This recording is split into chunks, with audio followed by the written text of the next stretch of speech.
এমন দিন আসিবে বন্ধু ধরার এই মাঝে কোরআন হাদিস ছেড়ে দিয়ে সব বাতিল পথে রবে।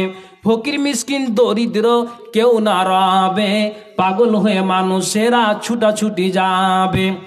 এই আপনার ইসলাম নামের নামটি কেবল দুনিয়ায় থাকিবে, ইসলামের কাজ মানুষ কেউই না করিবে। মানুষ ঘন ঘন যেথা সেথা মসজিদ বানাবে, মসজিদ নিয়ে দলাদলি মুসাল্লি না রবে। বেশি থাকে আলেমেরা তোমায় স্মরণ করে, তবুও ঘৃণিত সেই দিন আলেমেরাই হবে। কেন বা ঘৃণিত সেই দিন কি বা কারণে, কেন বা ঘৃণিত সেই দিন কি বা কারণে? এরাই তো বিবাদের মূল, এরাই তো মিটাবে। সারা দুনিয়ায় ফিরিবে দাজ্জাল, সারা দুনিয়ায় ফিরিবে দাজ্জাল, ভাঙাইবে সবারে। ইমানের এ মুমিনের ইমানের জোর একটু না টলিবে।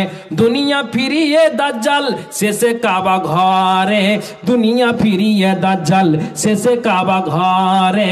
কাতাল হইবে দাজ্জাল ঈসা নবীর হাতে, দুনিয়া ফিরিয়ে দাজ্জাল শেষে কাবা ঘরে। কাতাল হইবে দাজ্জাল ঈসা নবীর হাতে। একে একে সব আলামত আল্লাহ দেখাইবে, অবশেষে ইসরাফিল বাঁশিতে ফুঁক দিবে।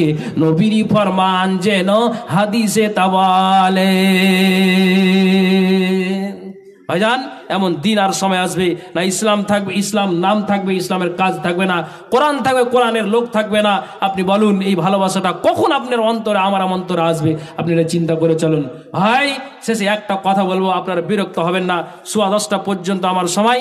আর আমাদের মালদার একজন জনপ্রিয় বক্তা, উনি ঠিক সময়ে আসবেন, আপনারা কেউ উঠে চলে যাবেন না।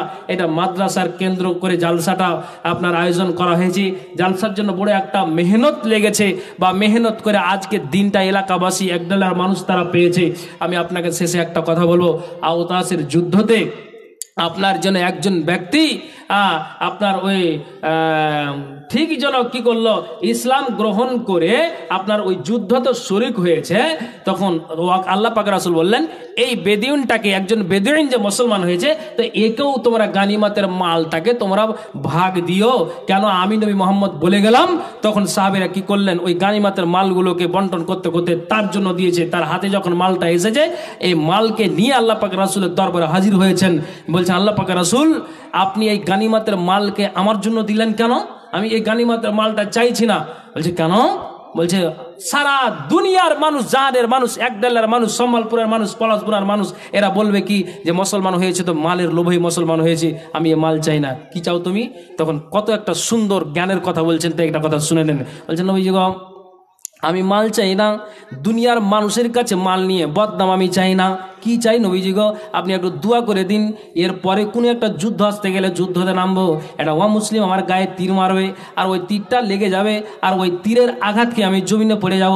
আপনার মুখ থেকে হাজারো দিন বলতে শুনেছি, মসজিদে নববীতে কোনো মানুষ যদি শহীদ হয়ে মারা যায়, তাহলে শহীদের দরজা পাবে, বিনা হিসাবে জান্নাত যাবে, কবরে তারা আপনার প্রশ্ন করা হবে না, আল্লাহর জান্নাতে যাবে, উঁচু দরজা তারা পাবে, বিনা হিসাবে জান্নাত যাবে। নবীজি গো, আমি আমার জীবনটাকে আল্লাহর জন্য আমি রক্তটাকে বইয়ে দিতে চাই, আপনি দোয়া করেন এর পরের যুদ্ধতে আমি অংশ নিব, যাতে করে আমি শহীদ হয়ে দুনিয়া থেকে যেতে পারি। আল্লাহর কসম নবীজি, আমার গানিমাতের মালের প্রতি আমার লোভ নাই, লালসা নাই। একবার জোরে বলুন সুবহানাল্লাহ। একডালের মানুষ, তাহলে যেই লোকটা নিজের জীবন দিতে চাইছে আখিরাতটাকে সুখী করার জন্য, তা আপনি 1000, 2000, 500, 100, 200 আপনার মাদ্রাসায় হিফজুল কোরআন, মাদ্রাসা কোরআন আর কিছু আপনার এই দান খায়রাত করে আপনি বলেন তো আপনি সহযোগিতা করতে পারবেন না? পারবেন, ইনশাআল্লাহ পারবেন। তবে আমি আপনাকে বলছি, এই সাহাবীটাকে আপনি লক্ষ্য করেন তো, বলছে আমি মাল চাই না, আমার গায়ে একটা তীর লাগবে, আর ওই তীরের আঘাতে আমি জমিনে পড়বো, আর আমি ওই শহীদ হয়ে আল্লাহর জান্নাতে প্রবেশ করবো, এটাই আমার লোভ। আমার দুনিয়ার প্রতি লোভ লালসা নাই, ধনের প্রতি লোভ লালসা নাই। তাহলে আমি আপনাকে বলবো, ইসলামের জন্য নিজের জানটাকে দিয়ে দিতে চাইছে, রক্তকে বইয়ে দিতে চাইছে, বা রক্ত তারা বইয়ে দিয়েছে। আমি আপনাকে বলবো, বলুন 1000, 2000, 5000, আপনার 1000 করে এই মাদ্রাসার জন্য কেন আমরা দান করতে পারবো না? আল্লাহু আকবার। আমি আপনাদেরকে বলবো, আসুন এই হিফজুল কোরআন মাদ্রাসা, এখানে 30টা কোরআনকে ছোট ছোট বাচ্চারা সিনাই তারা ভরে নাই, মুখস্থ করে পুরো কোরআনটাকে তারা হাফেজ কোরআন, তারা এই কোরআনের হাফেজ যারা তারা সিনাতে ভরে নিয়ে থাকতে পারে, আমি আপনাদেরকে বলবো এই 30টা পারা 30টা কলম আমি আপনাদের বলবো মা আর বোন বাবা ভাইদের কাছ থেকে বলেন তো, আসেন তো 5 2 1 যে যেটা পারবেন, একটা 1000 টাকা হলেও 5000 হলেও আমি 30টা কলম 30টা পারা হিফজুল কোরআন মাদ্রাসা, তার জন্য এই কোরআনের একটা পারাতে 1000 করে বলছি। যদি বলেন আমি 5000 দেবো তাও আমি রাজি। আমি আপনাদেরকে বলছি একটু আল্লাহর ওয়াস্তে কোন আল্লাহর বান্দা আছেন সর্বপ্রথম একটা 1000 টাকা দিয়ে এই মাদ্রাসাকে সহযোগিতা করেন। কে এমন আছেন বলুন? ঠিক নির্দিষ্ট সময়ে বক্তা এসে যাবেন। আমি আপনাদের কাছে শুধু চাইছি 30টা কলম মা বোন আর বাবা ভাইদের কাছ থেকে একটু আল্লাহর ওয়াস্তে আসুন। কে দিতে পারবেন? এই হিফজুল কোরআন মাদ্রাসা গরিবী মাদ্রাসা আমাকে আপনাকে দিয়েই এই মাদ্রাসা চালাতে হবে। কাজে আমি আপনাদেরকে বলবো যে একটু আল্লাহর ওয়াস্তে কে আছেন মা বোন, এমন কে আছেন নগদ নাই তো আপনি কাল সকালে 2 দিন 4 দিন পরে দিবেন, এখানে লিখান। সেটাও আমি আপনাদেরকে বলছি।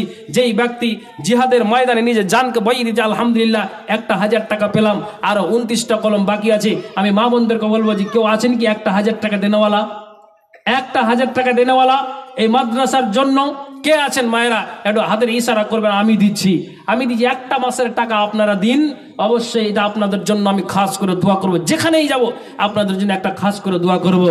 ভাই এবং বাবা ভাই আপনাদেরকে বলছি একটা 1000 টাকা একটু আল্লাহর ওয়াস্তে আসুন, এসে এই মাদ্রাসার জন্য একটু সহযোগিতার হাত টাকা বাড়িয়ে দিন। যে ব্যক্তি নিজের জানকে দিয়ে দিল যে আমি গানিমাতের মালের আমার লোভ আর লালসা নাই, আছে লোভ লালসা আমার শহীদের, শহীদ হয়ে মারা যাব, বিনা হিসেবে জান্নাত যাব, আমার জন্য আখিরাত সুখী হয়, দুনিয়ার ধন সম্পদের প্রতি আমার লোভ আর লালসা নাই। কাজেই আমি বলছি নবীর তারিকায় পদ্ধতিতে চলুন, নবীর ভালোবাসাটা রাখুন, ইনশাআল্লাহ আল্লাহর কাছে আশা